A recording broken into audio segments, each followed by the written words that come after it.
The issue of gun control and mental health is complex, but as the president said earlier this week, the fact that this problem is complex can no longer be an excuse for doing nothing. The fact that we can't prevent every act of violence doesn't mean that we can't steadily reduce the violence and prevent the very worst violence. But in Washington, D.C., nothing happens easily or without conflict, so what makes this any different? Here in the Roundtable, Michelle Bernard, President and CEO of the Bernard Center for Women, Elroy Sailor, co-founder and CEO of the J.C. Watts Companies, Leila McDowell, Managing Director of Communications for the Advancement Project, and Joe Madison, Sirius XM Radio's The Black Eagle. Folks, welcome to the show. Let's get right into it. I believe there is a real opportunity here when you begin to talk about dealing with gun culture, gun violence in this country. Do you actually think that political leaders, including President Barack Obama, have the courage to go as far as they should go? Or are folks going to tap dance around this issue and do what is minimal, but make it appear as if it's major? I think the president has the moral courage and fortitude to go as far as he can possibly go on gun control.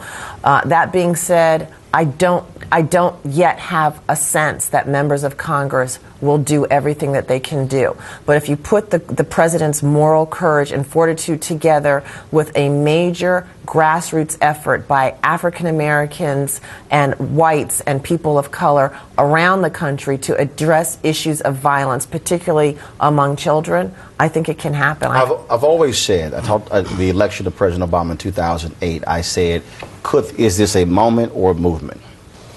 And the same thing, we talked about it after Gina, same thing after Trayvon Martin.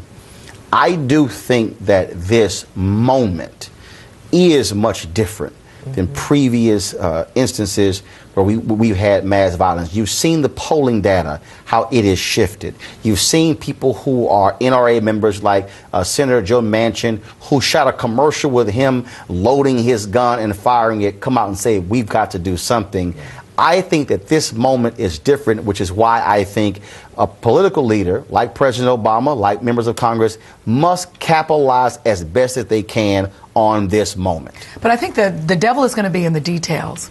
And as African Americans, we're going to have to be extremely vigilant because we understand the NRA, powerful lobby that represents gun manufacturers. They really aren't representing gun owners, you know. They're representing gun manufacturers. They've seen the sales of Bushmaster guns actually go up. They've got 8,000 new members since this horrific tragedy.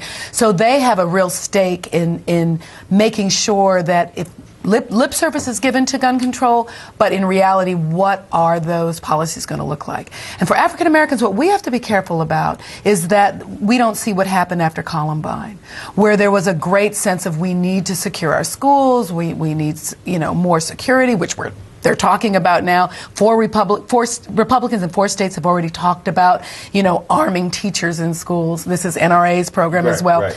So we as African Americans have to be careful that what happened after Columbine doesn't happen here. What happened after Columbine was they put in place these zero tolerance policies. They didn't go in the white suburban schools where you have mass shootings. They went in inner city schools where violence generally happens outside the schools. And what did we see as a result? As a result, we see 6-year-olds in Georgia being handcuffed and taken to jail, taken to the police station for having a tantrum. In Mississippi, where the Department of Justice is suing the school district there, we see a young man for the wrong color socks spending 2 weeks in jail. Zero tolerance policies are criminalizing our kids. That came after Columbine. We have to make sure that these gun policies don't just add to that criminalization. Elroy, on Friday, the NRA made their announcement, their big announcement, and their idea is to offer free training to put armed security guards in every school in the country. Well, 2 issues. I think one, you know, I hope the president and our leaders, the NRA and all the community rights groups out there, I hope they take this opportunity to also reflect back on the number of children in urban areas who die every month. I think the number of children who die to gun violence is not because they're in gangs. They may be in drive-by shootings. First of all, we talked about that at the top of the show. In terms of black kids, more killed who is innocent bystanders as opposed to those involved. And you're right. We have seen, when you add the numbers up, we've seen multiple new towns. Here's my solution. I think we take a book from Emmett Till's mother. When they brought Emmett Till's body back, as we all know on this panel, She demanded an open coffin so that the world could see what she did.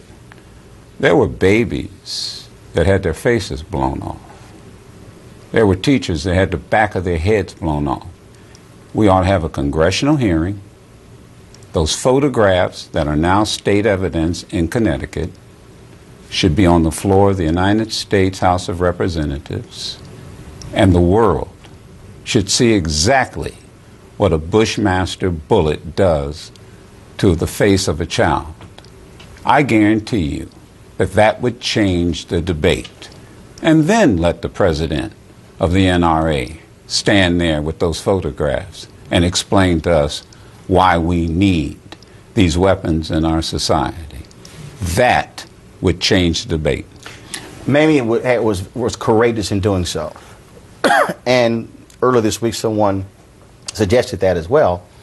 I just don't believe that folks today have that level of courage.